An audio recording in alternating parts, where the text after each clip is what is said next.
Video I will tell you that how to share WhatsApp status with just one person. So first of all, you need to open up your WhatsApp here, and then you need to tap on these three dots at the top right, and then you will open up settings here, and then you will open up privacy here, and then you will open up status here.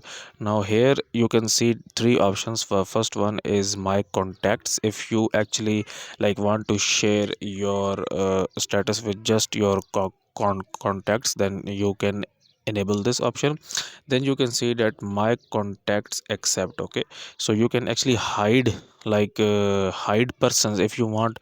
uh, if you don't want to show status to someone, you can actually hide them from this list here. And then the last one is the only share with. So you will tap on this one, and let's suppose that if I wanted to select this person here and tap on OK, now my status will just share with this one person. So guys, if you find this video useful, kindly like this video and subscribe to my channel, and I will see you in the next video.